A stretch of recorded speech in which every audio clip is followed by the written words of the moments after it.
Pessoal, boa noite. Bem-vindo aí a mais um episódio do Conhecimento Acumulado, a série de vídeos onde a gente busca aí transmitir para vocês um pouco desse conhecimento adquirido aí ao longo dessas décadas jogando Magic the Gathering, tá? O vídeo de hoje é sobre as ações baseadas em estados, ou as SBAs, né? State Based Actions. Coisas novamente, né, que acontecem no jogo instantaneamente que a gente sequer sabe que elas estão ali, né? Muitos sequer sabem que elas estão ali, mas elas estão. Vamos lá então para o vídeo. Bom, o que são, né, as State Based Actions? As SBAs, elas são ações controladas pelo jogo, tá? A todo momento, o jogo vai buscar por condições e encontrando essas condições, ele vai executar determinadas ações, tá? Se ele encontrar 5 condições, executa 5 ações, se encontrar só uma, executa só uma. E essas ações, essas que são executadas, elas não pertencem a ninguém, elas não são controladas por ninguém e elas não usam pilha. Não usar pilha significa basicamente que você não pode responder a essas ações, tá? Quando que essas CBAs acontecem? As CBAs acontecem basicamente em dois momentos, tá? Um a gente vai falar mais para frente, mas o mais importante deles é antes que o jogador fosse receber a prioridade. Quem viu o nosso vídeo de pilha e prioridade sabe que algumas coisas acontecem antes do jogador receber a prioridade. E a primeira delas é o jogo executar as SBAs, tá? Então sempre que o jogador fosse receber a prioridade, o jogo vai checar as SBAs, procurando as condições, e vai executar todas as ações relativas a todas as condições que ele encontrou. E vai ficar repetindo esse ciclo, até não achar nenhuma. Quando não achar nenhuma, ele joga as coisas para a pilha, começa a buscar e executar de novo. Quando não achar mais nenhuma, ele passa a prioridade para o jogador. Um ponto muito importante aqui são dois. Os pontos importantes são dois. Primeiro, enquanto alguém está jogando uma mágica ou ativando uma habilidade, o jogo não executa SBA, tá? Porque ninguém recebe prioridade enquanto está castando uma mágica, enquanto está colocando uma habilidade na pilha. E enquanto uma mágica está resolvendo, o jogo também não executa SBA. Porque o jogo não... ninguém recebe a prioridade enquanto uma mágica ou habilidade está resolvendo. Então, se ninguém vai receber prioridade, o jogo não vai executar SBA nesses momentos. Quando uma mágica ou habilidade está sendo colocada na pilha, ou quando uma mágica ou habilidade está resolvendo. Bom, esse ciclo aqui explica mais ou menos como é que funciona, tá? O jogador ia receber a prioridade aqui. Então, o jogo começa a buscar essas condições. Quando ele encontra, ele executa a ação. Quando ele executa a ação, ele busca a condição. E ele fica nesse ciclo de buscar a condição, executar a ação, até que nenhuma condição seja encontrada. Quando ele não encontra, ele passa as coisas que estão esperando ir para a pilha. Feito isso, começa a buscar a condição de novo. Encontrou a condição, executa a ação. Executou a ação, busca a condição. Então ele fica nisso novamente até não encontrar nada e aí ele passa a prioridade para o jogador novamente. Em Unstable foi criado esse carinha, uma das cartas que eu acho mais legais que existem, tá? Ele é uma criatura custo 5/1 e diz o seguinte: as State Based Actions não se aplicam a você nem às suas permanentes, né? Essa regra é uma das regras mais fortes do jogo, né? As SBAs não se aplicarem a algo muito poderoso, tá? Mas o interessante é que ele fala explicitamente da regra, né? A base do Magic é quebrar as regras do jogo com as cartas, né? Sempre que uma carta fala contrário a uma regra, vale a carta, né? Mas nenhuma explicita a regra, né, de uma forma bem clara assim. Ele explicita, ainda manda você buscar lá na regra 704, que é a regra que fala de State Based Action, né, para buscar toda a lista das SBAs. Bom, eu separei as SBAs em alguns grupos aqui e vou falar rapidamente, tá? Mais rápido do que certo. Quem quiser o texto bonitinho, busca lá no livro de regras, grupo 704 aqui. Então as três primeiras são que fazem o jogador perder o jogo. Se o jogador tem 0 ou menos pontos de vida, ele perde o jogo. Se o jogador tentou comprar um card de um Grimório vazio desde a última checagem da SBA, ele perde o jogo. Esse desde a última checagem da SBA é um fato importante, tá? E se um jogador tiver 10 ou mais marcadores de veneno, ele perde o jogo. Eu vou explicar depois por que esse fato aqui, desde a última verificação, é importante, tá? Porque, como eu coloquei, o jogo verifica várias vezes. Então, ele vai verificar aqui se você morreu e vai executar uma ação. Se você conseguir driblar essa execução da ação, tá? Nessa parte aqui você consegue se salvar. Das outras você não consegue, tá? Porque o jogo vai executar de novo e vai te achar. Bom, as SBAs que limpam o jogo, né? Primeiro, que uma ficha fora do campo de batalha, ela deixa de existir. Importante, ela não é exilada, ela não é removida de jogo, ela não é destruída, ela simplesmente deixa de existir, tá? Cópia de mágica fora da pilha, deixa de existir. Cópia de carta fora da pilha ou fora do campo de batalha, deixa de existir. Uma saga com marcadores de conhecimento maior ou igual ao seu número final de capítulo, ela é sacrificada pelo dono. E se um marcador de uma aventura de um jogador estiver na sala mais inferior da masmorra do dono, a masmorra é removida de jogo. O importante aqui é falar que as SBAs, elas evoluem com o jogo. A gente está vendo aqui que essa de masmorra é recente, porque masmorra foi criada agora. Então, da mesma forma que o jogo vai evoluindo, vão sendo criadas novas CBAs e algumas vão ficando obsoletas, tá? Mais pra frente tem uma que eu vou mostrar para vocês que já está obsoleta. Grupo que interage com criaturas. Se uma criatura tem 0 ou menos resistência, ela é colocada no cemitério do dono. Se uma criatura tem resistência superior a 0 e dano total nela marcado maior que a sua resistência, essa criatura sofreu dano letal. E criatura com dano letal é destruída pelo jogo, pela SBA. Ou seja, quem destrói a criatura não é o dano. Quem destrói a criatura é a SBA que verifica que ela tomou dano letal, então destrói. A mesma coisa se uma criatura sofreu dano por uma fonte com um toque mortífero, tá? E aí não importa a quantidade de dano. Essa aqui leva àquela questão clássica do Goif, né? Goif com resistência a 3, nenhuma instantânea no cemitério de ninguém, você manda um raio no Goif. O Goif morre? Não, o Goif vai tomar 3 de dano. Quando a SBA checar, o raio já está no cemitério. Então agora o Goif está com 4 de resistência e 3 de dano, o que deixa ele vivo. Bom, State Based Action aí de lealdade e de lendas. Se o Planalta tem lealdade 0, ele é colocado no cemitério do dono. Se o jogador controla 2 ou mais permanentes lendárias com o mesmo nome, aquele jogador escolhe uma delas e o restante delas é colocado no cemitério.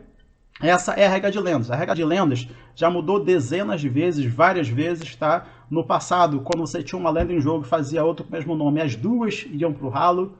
Tá? E a regra de lenda é uma coisa interessante, que o jogo já se refere a ela nas próprias cartas como regra de lenda, né? Existem várias cartas aí que diz que a regra de lendas não se aplica. Essa é a regra de lendas, a State Based Action que fala isso. E a última é do Encantar Mundo. Eu vou botar aqui logo os 2 exemplos, tá? Existiam essas cartas que é Encantar Mundo. O nome era Encantar Mundo, agora ficou esse encantamento mundial, provavelmente, que dizia se você só podia ter um negócio desses em campo, tá? Essas cartas são muito fortes, muitas delas são muito fortes, mas hoje são cartas mais caras. Só poderia ter uma dela em campo. Quando você colocasse a próxima, a que estava em campo saía. Então, a mais nova fica em campo e a mais antiga vai para o saco. As State Based Action que corrigem os anexos errados, né? Auras e equipamentos e fortificação anexadas em coisas que elas não podem anexar. Então, uma aura que está anexada a um jogador, um objeto inválido, ou uma aura que não está anexada em nada, ela é colocada no cemitério do dono. Se uma permanente, que não é uma aura, não é equipamento, ou não é uma fortificação, é anexada a um objeto ou um jogador, ela é solta e permanece no campo de batalha. Um equipamento ou fortificação que está anexado a uma permanente válida, ele é solto e permanece no campo de batalha. Tá? Isso é muito importante para um exemplo que a gente vai levar lá na frente. Bom, eu deixei aqui mais 2 exemplos para falar sobre isso, que é o Demasiado Fundo e Aprisionado na Lua. O Demasiado Fundo foi uma cartinha que quando eu olhei assim, caramba, por que essa porcaria encanta pista? Quem vai querer encantar uma pista para transformar a pista numa pista? O Demasiado Fundo é o seguinte, encantamento custa 2 azuis, ele encanta criatura, planinauta ou pista, é uma aura. E a permanente encantada vira uma pista, né? Que é artefato que paga 2 sacrifica como uma carta. Aí ele, caramba, por que isso encanta pista? Aí um colega colocou ali na hora, mas eu não me toquei na hora. Se o Demasiado Fundo não encantasse pista, quando você encantasse a criatura ia virar uma pista à resolução da mágica, e antes que qualquer pessoa recebesse a prioridade, ia rodar a SBA. E a SBA ia ver um encantamento, que não encanta pista, anexado numa pista. Ele ia tirar automaticamente isso da pista, ia para o cemitério, e a pista ia voltar a ser a criatura que ele era antes. Tá? Então, por isso que ele encanta a pista. E Aprisionado na Lua, a mesma coisa, né? Só que no Aprisionado na Lua eu não tive dúvida, não veio nada à mente, porque é encantar terreno. Então, encantar terreno, a gente, vou encantar o terreno para tirar a habilidade do terreno. Era bem tranquilo. A State Base Action de marcador, essa aqui de baixo que só se aplica ao Rasputin, é aquela que ficou obsoleta, tá bom? Basicamente, só se aplica a ele, basicamente. E a outra de marcadores +1/+1. Ela basicamente fala que marcador +1/+1 e marcador -1/-1 numa permanente, eles se anulam, tá? 1 a 1, vão se anulando 1 a 1 até sobrar só o que tem mais. Exemplo aqui, esse bichinho aí com 5 marcadores +1/+1 e 2 marcadores -1/-1. O que vai acontecer? Esses marcadores +1/+1 e -1/-1 vão se anular. Então, como tem 2, você tira todos que tem menos. Como tem 2 -1/-1, você vai tirar 2. E a mesma quantidade do que tem mais. Então, vão sobrar só 3 marcadores +1/+1 nessa criatura. Então, marcadores +1/+1 -1 se anulam. E SBA de Commander. Existe State Base Action para Commander, para Gigante de Duas Cabeças, para Arcanime. Vou botar aqui só as de Commander. Quem tiver interesse nos outros, dá uma olhada na 704. A primeira é de dano de comandante, né? Se um jogador tomou 21 de dano ou mais de um comandante durante a partida, ele perde o jogo. E a segunda é a que mudou recentemente, que fala da mudança de zona. No jogo de Commander, se um comandante está no cemitério ou no exílio e ele foi colocado lá desde a última verificação da checagem da SBA, o seu dano pode colocar na zona de comando. Esse desde a última verificação é justamente isso. Antes de alguém receber a prioridade, o jogo vai checar. Nesse momento, o cara pode mudar o comandante do cemitério ou do exílio para a zona. Se ele deixar isso passar, né? Se alguém, depois que alguém receber a prioridade realmente, ele não tem mais a chance, tá? Vai ter que esperar fazer alguma outra coisa para tirar o comandante do cemitério ou do exílio. Bom, essas foram as SBAs. Vamos então aqui entender realmente como elas funcionam com os exemplos. A parte mais importante de CBA é justamente essa, quando ela acontece, né? Toda vez que um jogador fosse receber a prioridade, o jogo vai verificar as condições, tá bom? Todas aquelas condições que eu coloquei lá. Vamos para exemplos. Primeiro aqui, você tem aí um caminhante do vazio de Daut, né, na sua mesa aí. A habilidade importante para ele aqui é essa, que se um card seria colocado no cemitério do oponente, vindo de qualquer lugar, em vez disso, exile aquele card com marcador de vaga, né? Em vez de ir para o cemitério, o card vai ser exilado. E eu faço uma pergunta. Se eu der um raio no Daut Voidwalker, esse raio vai ser exilado pela habilidade do Voidwalker? Ou não, esse raio vai realmente para o cemitério? O que você acha?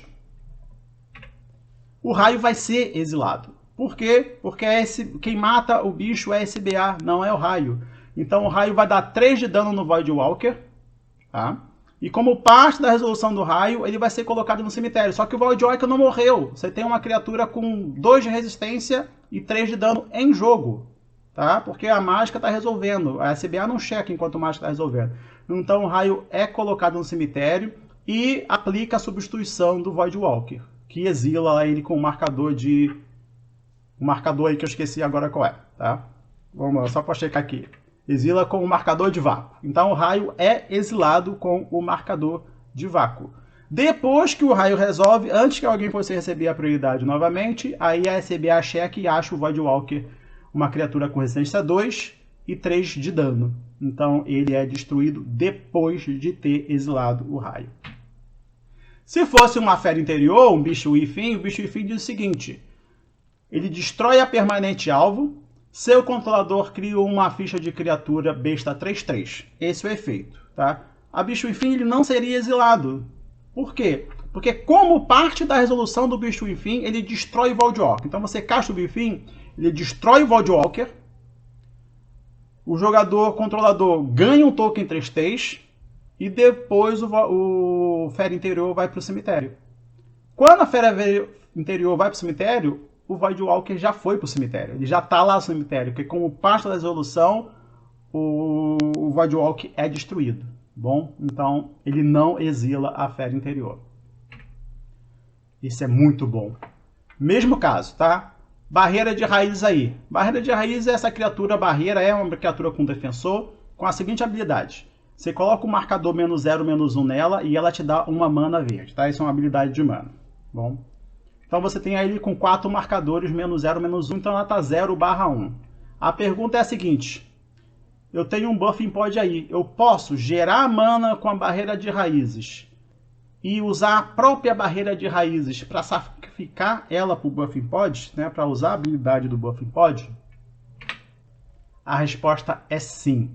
E por quê? Bom, o Buffing Pod ele diz o seguinte: você tem que pagar uma mana genérica, uma verde Phyrexiana, virar ele e sacrificar uma criatura para ativar a habilidade dele. Quando você está castando uma mágica ou jogando uma habilidade para pilha, existem várias etapas. Uma dessas etapas é gerar mana e outra das etapas é pagar custos. Tá? Sacrificar uma criatura para o pod é pagar um custo. Tepar é pagar um custo e pagar mana é pagar um custo. Durante todo esse processo, não é checada a SBA. A SBA só checa antes que o jogador fosse receber a prioridade. Enquanto o jogador está ativando uma habilidade, que é o caso aqui, ninguém recebe a prioridade. Então você vai botar um marcador -0/-1 na barreira de raízes e vai gerar mana verde.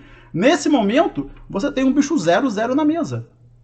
Você vai pagar a sua genérica, vai pagar a verde aí, vai virar o pod, vai sacrificar a barreira de raízes e vai colocar a habilidade do pod na pilha.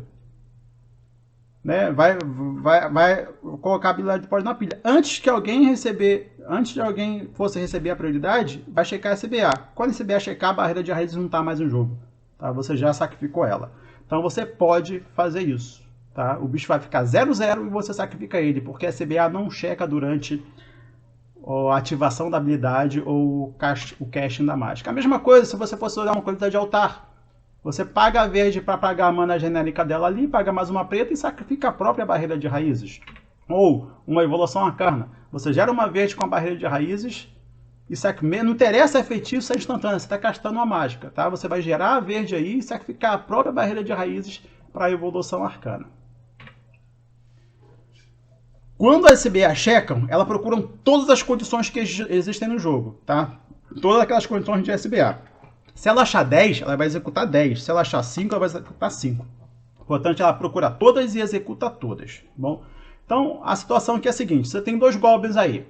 O Dockside, que é 1/2. O Fanático, que é 1/1. Isso é o importante deles. Tá? O Dockside é 1/2, o Fanático é 1/1. E o Chefe Goblin, que é 2/2. Mas ele tem aí a habilidade que é dar +1/+1 para os seus outros Goblins. Ok?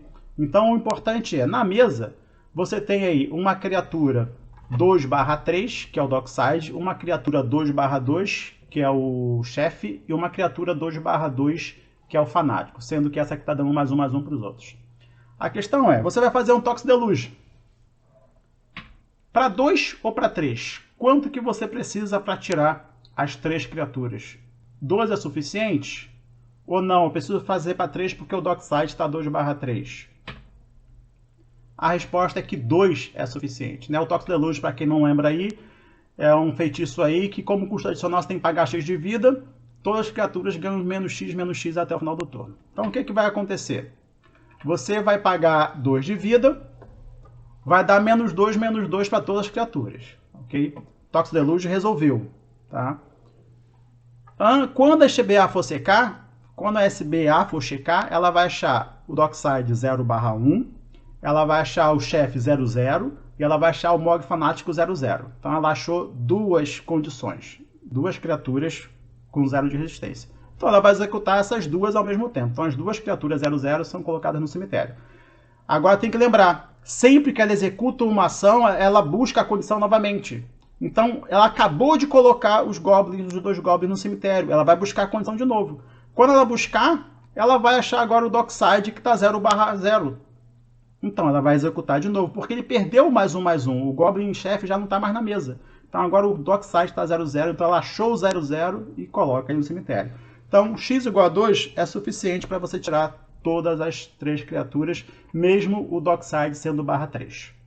E isso acontece antes que qualquer pessoa receba a prioridade, tá? Saem primeiro esses dois, e antes que qualquer outra pessoa possa fazer qualquer coisa, possa piscar ou pensar, o outro sai também. Aqui, mais um exemplo. Você tem aí o seu oponente está com 5 de vida e seu oponente controla um Anjo de Platina. Tá? O Anjo de Platina é uma criatura aí 4/4 que voa e a habilidade importante aí é que você não pode perder o jogo e seus oponentes não podem jogar. Tá? Então seu oponente controla ali um Anjo de Platina, então em princípio ele não pode perder e você não pode ganhar. E você tem um Furacão. Tá? Furacão é um feitiço aí que custa X e uma verde, dá X de dano em todas as criaturas que voam e em todos os jogadores. A questão é o seguinte, você faz Furacão para 5, tá? 5 de dano em todos os jogadores em todas as criaturas que voam. Seu oponente tem 5 de vida. O que, que vai acontecer? Porque 5 de dano mata o anjo. E 5 de dano mata o seu oponente. Tá? O que, que vai acontecer então? Vamos lá. Com 5 de dano, o furacão resolveu. Quando checar SBA, ela vai achar duas condições. Um jogador com 0 de vida e vai achar uma criatura com mais dano do que resistência. Tá? Então ela vai executar as duas. Então o que acontece? Como ela executa as duas ao mesmo tempo, tá? Quando ela for tentar matar o seu oponente, ela vai olhar que o anjo está em jogo ainda. Tá? Então o anjo morre junto com o seu oponente. Tá? Junto com o seu oponente. No mesmo momento. Só que o fato de ser assim, tá? Ele está em jogo ainda. Ele só deixa de proteger o seu oponente quando ele sai de jogo. Então o que, que vai acontecer? A SBA vai checar, não vai matar o seu oponente porque o anjo está protegendo, vai matar só o anjo. Então o anjo sai de jogo. Só que sempre que ela executa uma ação, ela busca novas condições. Então ela acabou de executar uma ação que foi tirar o anjo. Ela vai buscar de novo. Quando ela buscar de novo, o que, que ela vai achar? O seu oponente com 0 de vida. Então ela vai carregar o seu oponente. Então um furacão de 5 mata o seu oponente que tem 5 de vida e um anjo de platina em jogo, né, por essa questão. Diferentemente, se fosse uma explosão. Explosão é aquela carta split, né? Expansão explosão. A explosão ela custa X, azul, azul, vermelha, vermelha. Ela dá X de dano em qualquer alvo. E o jogador alvo compra X cartas. Então você faz o seguinte, o seu oponente está com 4 cartas no deck. Você vai fazer uma explosão de 5, com X igual a 5, dando 5 de dano no anjo e mandando o seu oponente comprar 5 cartas. O que, que vai acontecer? Resolveu a explosão. A SBA, quando checar, vai achar uma criatura com mais dano do que resistência. E o seu oponente, né, comprou 1, 2, 3, 4. A 5ª carta ele tentou comprar de um deck vazio. Então o jogo vai achar um jogador que tentou comprar carta de um deck vazio desde a última checagem. Então ele teria que morrer. Só que pelo mesmo motivo anterior, o anjo ainda está em jogo. Tá? Então nesse caso o anjo morre e seu oponente não morre porque o anjo protegeu. Só que o jogo executou uma ação. Quando ele executa uma ação, ele busca a condição de novo. Aí que vem aquela pequena diferença. Quando ele buscar a condição de novo, a condição de perder por ter comprado carta de um Grimório vazio, ela só é checada desde a última verificação. E a última verificação foi essa que carregou o anjo. Desde que o anjo foi para o cemitério, o seu oponente não tentou comprar carta. Tá? O seu oponente tentou comprar uma carta, o jogo fez uma verificação, não matou o seu oponente, porque o anjo estava protegendo. Aí o que acontece? Quando ele faz uma segunda verificação, o seu oponente não tentou comprar a carta antes dessa verificação. Então o seu oponente fica vivo. Para ele morrer, você vai ter que forçar ele a comprar a carta novamente. Então esse é o pequeno detalhe. Aí ele fica nesse ciclo de buscar condição, executar ação, buscar condição, executar ação. Quando ele para, quando ele não consegue mais achar condição, ele joga a habilidade para a pilha. Né? Então, outro exemplozinho aqui é o seguinte, você tem esse anjo, necromante da linhagem, esse anjo não, esse vampiro, tá? Que ele diz o seguinte, quando ele entra em jogo, no campo de batalha, quando ele entra no campo de batalha, você pode devolver um card de criatura mago ou vampiro alvo de seu cemitério para o campo de batalha.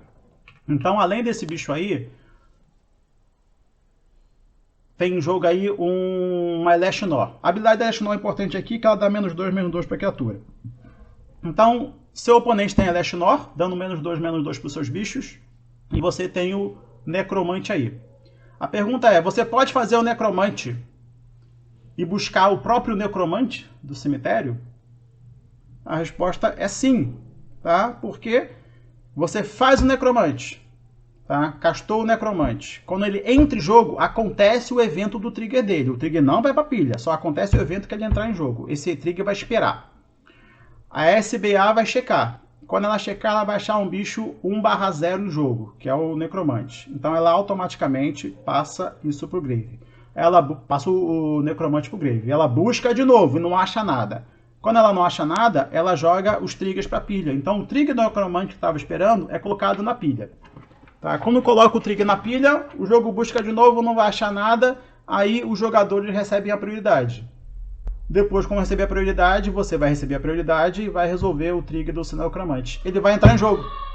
Quando ele entrar em jogo, vai acontecer o evento dele e vai voltar no ciclo. Então você consegue, tá, dar alvo no Necromante. Por quê? Porque quando o trigger do Necromante vai para a pilha, o Necromante já está no grave, porque a SBA colocou ele lá.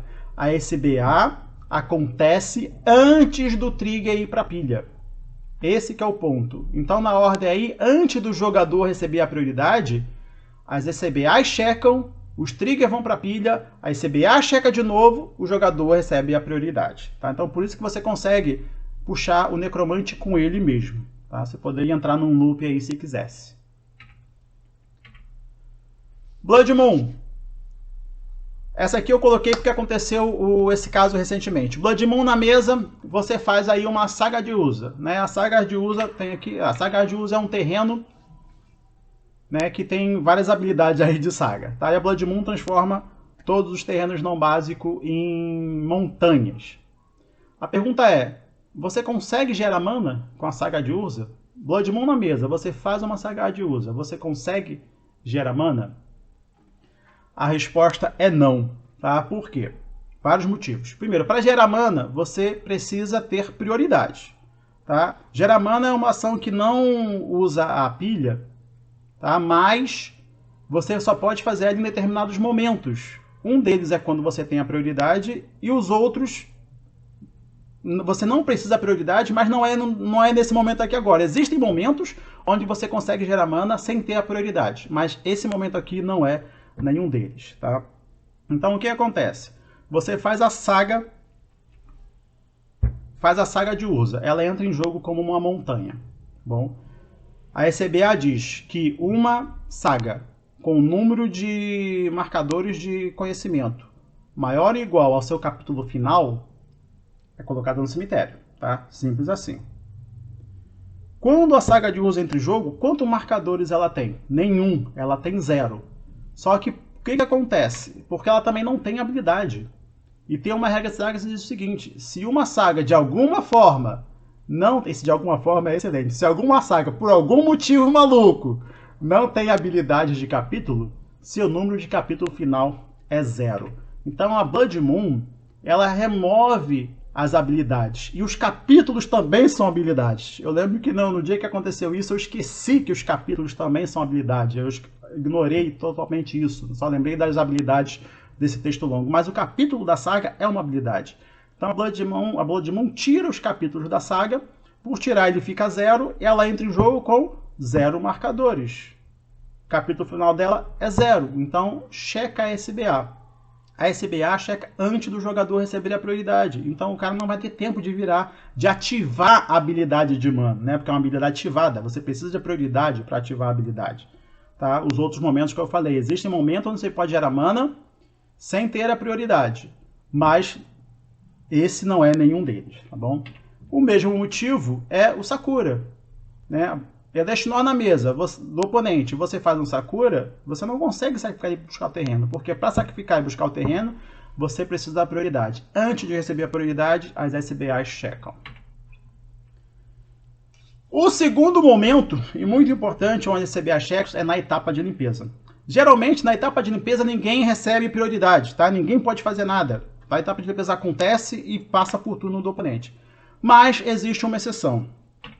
Quem me conhece sabe que eu jogo já há bastante tempo com o Gitrog. O Gitrog tem uma habilidade que diz o seguinte: sempre que um ou mais terrenos, né, do controlador for colocado no cemitério do dono do Gitrog, aquele jogador compra uma carta.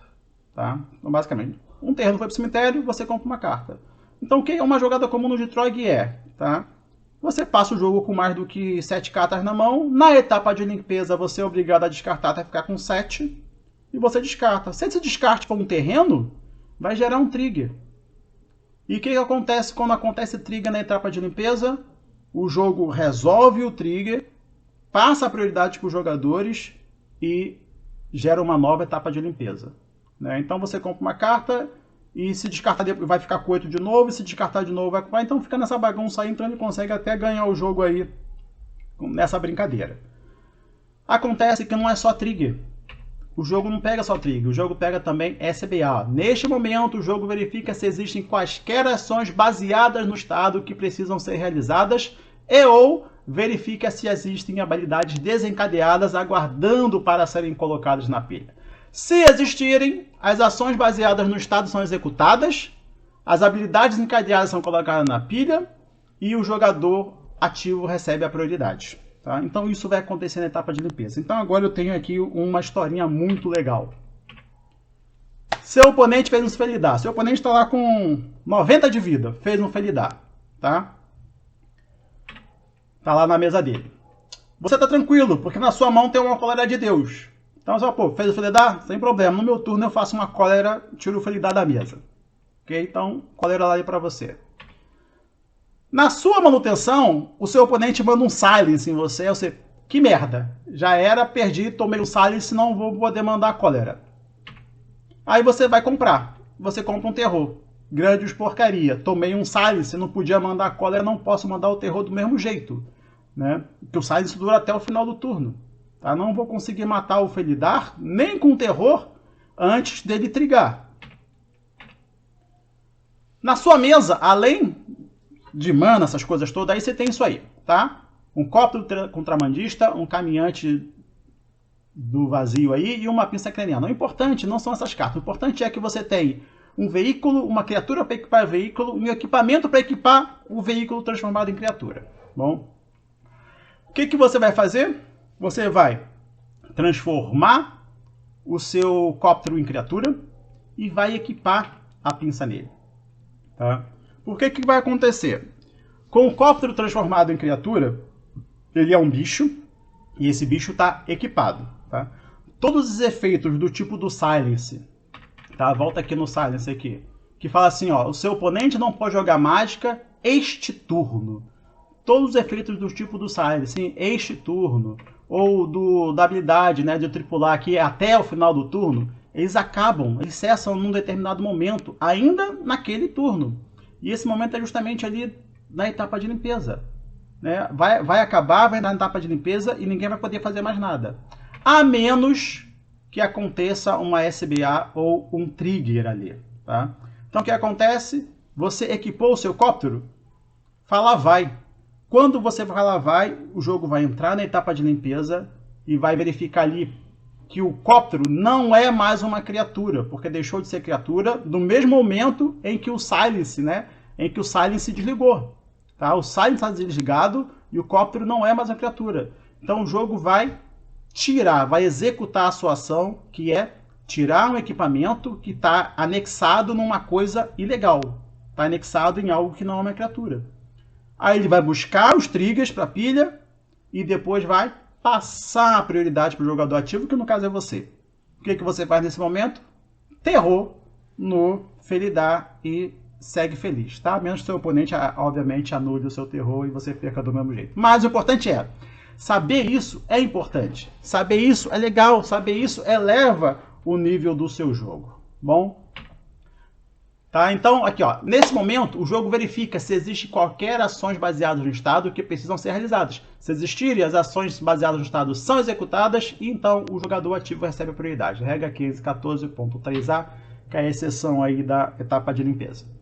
Bom, finalizando aqui as regras, então, essa aqui diz o seguinte: se você tiver várias SBAs que vão fazer a mesma coisa, tá? Se você tiver um efeito de substituição que substitua uma delas, na verdade ele vai substituir todas, tá? Botei como exemplos aqui essa Carícia Firexiana e o Arcanjo Refinado, tá? Vamos supor, isso é fácil de acontecer, tá? Vamos supor aqui uma coisa que não é tão difícil de acontecer, que é assim, o seu oponente tem lá 3 de vida, 7 marcadores de veneno e 2 cartas no deck, tá? Fácil, fácil isso. O que você faz? Manda uma Carícia Firexiana nele. A Carícia diz o seguinte: o jogador alvo compra 3 cartas, o jogador alvo perde 3 pontos de vida e esse, né? No jogador alvo não. O jogador alvo perde, só tem um alvo só. O jogador alvo compra 3 cartas, perde 3 pontos de vida e recebe 3 marcadores de veneno. Então você deu 3 de dano no oponente, só tinha 3 de vida, colocou 3 marcadores de veneno nele que já tinha 7 e fez ele comprar 3 cartas quando ele só tinha 2. Quando checar a SBA, o jogo vai achar o jogador com 0 de vida, com 10 marcadores de veneno e o jogador que tentou comprar carta de um deck vazio antes da última checagem de CBA. Só que o que o anjo fala? Se você fosse perder o jogo, ao invés disso, exila o anjo refinado e o seu total de pontos de vida torna-se igual ao seu valor inicial. Tá tirando aqui rapidinho. Tem 3 coisas matando o seu oponente. Teoricamente, o anjo só tiraria uma, mas essa regra diz que ele salva das 3.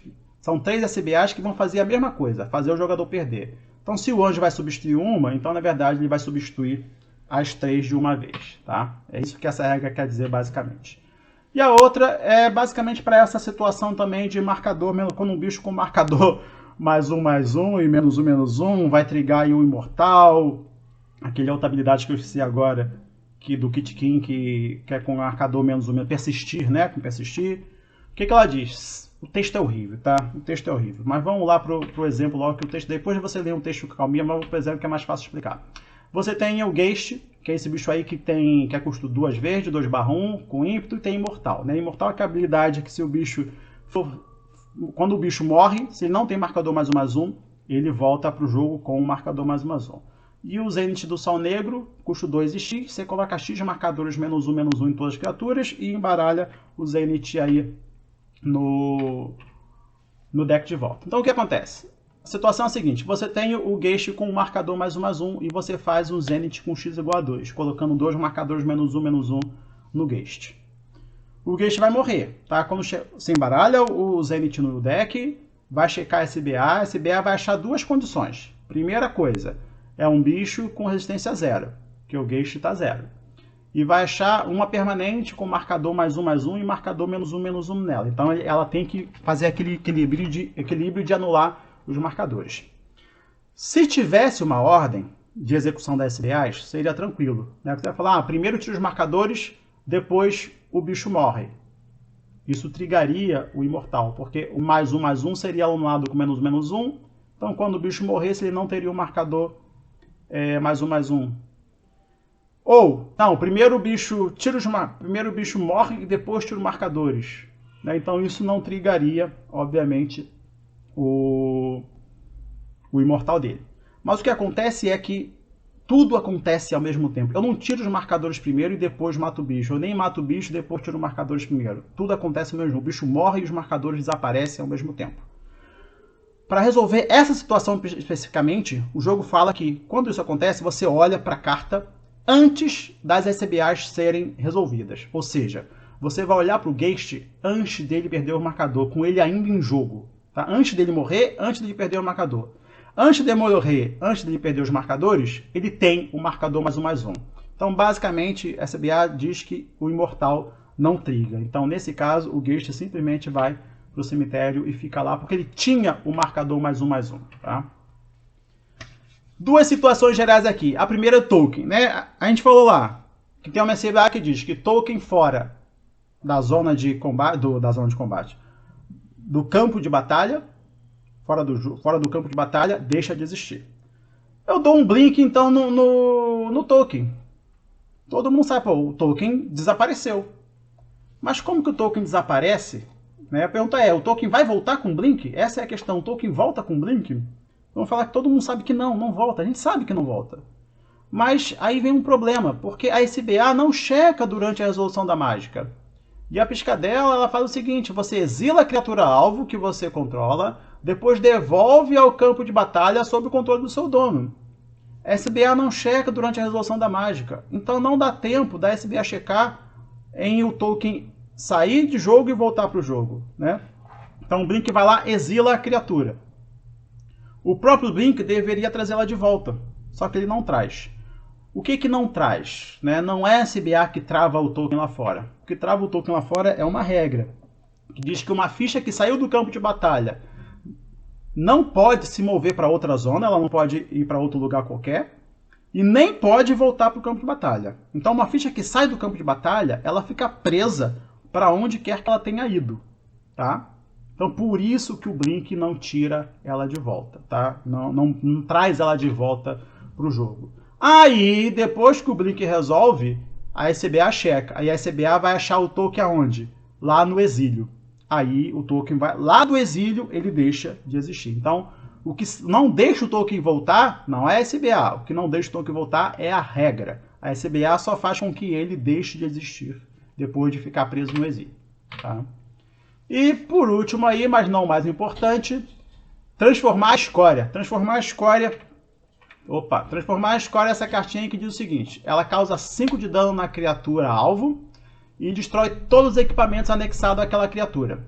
Você tem aí um agente da oposição, que o importante aqui do agente é só ser 3/2, tá? Não tem mais nada de mais não. E tem aí uma pinça craniana. A pinça craniana é o equipamento que dá +1/-1 para a criatura, e toda vez que a criatura equipada morrer, você compra 2 cartas. A pergunta é, eu vou comprar 2 cartas? Tá? Castei o transformar a escória, dei alvo no agente, 5 de dano nele e vai destruir o equipamento. Você não vai comprar as cartas. Por quê? Como parte da resolução, como é que funciona a resolução transformar a escória? Castou 5 de dano no agente, destrói a pinça, transformar a escória no grave. Tá? Depois disso, checa uma SBA que acha um agente da oposição 3/2 com 5 de dano.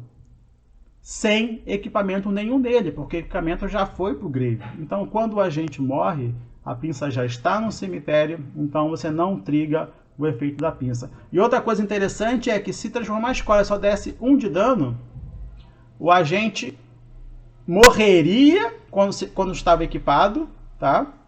Mas deixaria de morrer na resolução do transformar a escória, porque ele perderia o -1 na resistência da pinça. Tá? Ele ficaria com 2 de resistência e somente 1 de dano. Então, pessoal, isso são State Based Actions, né? Essas aí são essas regrinhas do jogo que ninguém controla e que fazem muita diferença. E se você conhece com mais detalhe como elas funcionam, o seu jogo dá ali aquela subidinha, né? Aumenta um pouquinho o nível do jogo. Muito obrigado aí por ficar com a gente aí nesse tempo. Deixa o like aí no vídeo, coloque seus comentários, diga aí, ficou alguma dúvida sobre isso? Quer saber algum detalhe específico sobre alguma interação que talvez envolva a SBA? Quer falar sobre algum outro tema? Coloque tudo isso aí nos comentários, a gente vai dar uma lida e responder o mais rápido que possível, tá bom? Um grande abraço para vocês e até o próximo episódio de Conhecimento Acumulado.